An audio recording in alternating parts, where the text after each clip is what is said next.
wait for my Courtney Moore items to arrive. I'm looking at Doll Decades activity kit, and I noticed they have 1980s and they have all these wonderful arcades to check out. Here are the pop-outs. So I'm gonna wait for her, and then meanwhile figure out how to make this.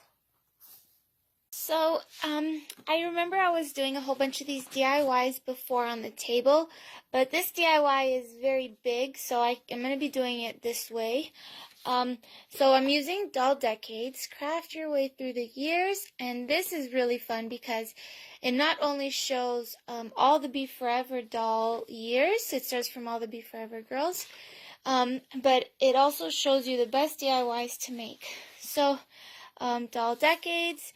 And we've already did this one before, a long time ago.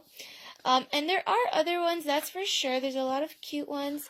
But because I'm getting ready for my Courtney Moore collection from American Girl, I thought we could go ahead and do the 1980s. So this is the 60s. And then we're going to go to the 70s, which is Julie Albright's year. And now we're going to the 1980s. And as you can see, it wants us to make this really big arcade. And from what I could tell in the instructions, it wanted us to use black construction paper and all that. So I pretty much got the frame of these three gaming machines. So I'm going to show you how I did that. So I have here 1, 2, 3 soda cases, and they're the vertical ones, so I taped them down, and they're empty, but I taped them down and I put them vertical.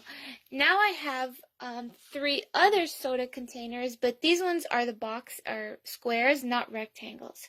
So I had cut a slit of it and tilted it in and taped it in to all 3 because the arcade, the screen is sort of like on a slant. So that's actually why I did it that way.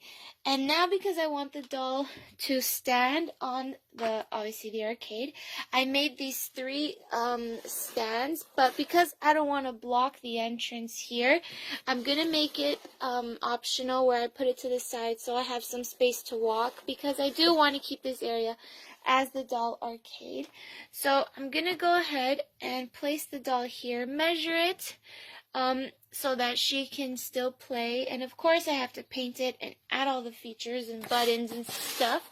But I thought it'd be fun if I get started on this big project. So this is the frame of the arcade machines, and the stands where the dolls stand, and the screen.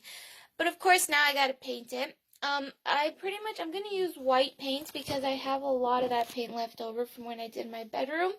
But I still want to customize it to look like the arcade. So I'm going to get back to you on that once I finish painting all this.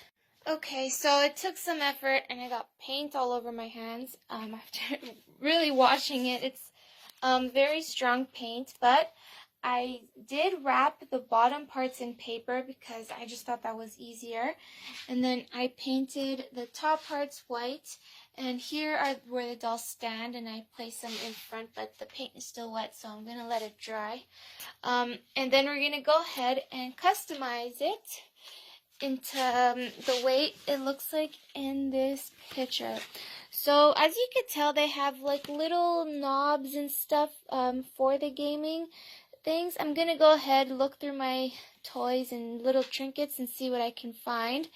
They also have little slots for the coins, as you can see here. So we're going to go ahead and make that, and I'm going to try detailing it as best as possible so it can look like this arcade. Okay, so after a lot of hard work, I finally completed it. So let's look at the picture and then compare it to what I've done. Here in the picture, there are 3 big arcade things. They're playing Chow Down, Cosmo Crasher, and Samantha Spree. And they're tall enough they can insert a coin, and that's what it's playing. So this is what I made. I think I did a good job. So let's go ahead and look better as to how you use it. So first here, I figured that the dolls needed to stand on something. So the activity kit actually came with a whole bunch of stickers to match the 3 games and the pop-outs. So the pop-outs were this one, and then this one that says another high score, and then this one that says Samantha level. So and then here I put Chow Down to match it, Cosmo Crusher to match that, and Samantha Spree to match that. And this is how, like, so the doll were to insert 25 cents in each slot. And then I got a whole bunch of toys and little trinkets for the knobs from this bag. This bag was just filled with like a whole bunch of random little things that I use for DIYs. And I also had used some cardboard. These are the things I used.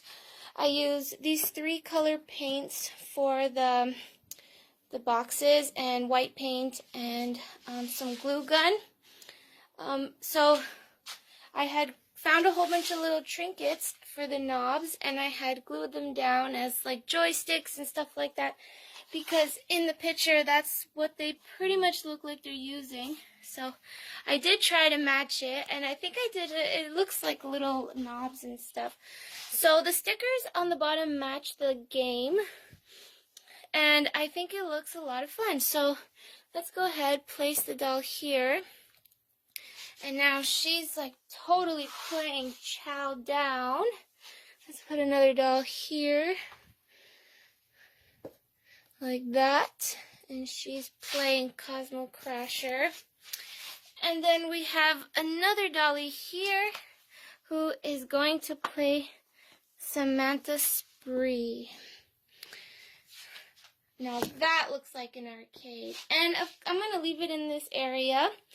So if my dolls do want to play, they can certainly go to the arcade. And I took out doll work, but this cash register, I guess, could be a part of doll work. So, yeah, that was the Courtney Moore New Be Forever doll of 1986, who is a pro gamer, and even in her collection, she has the Pac-Man gaming arcade game, one of these things.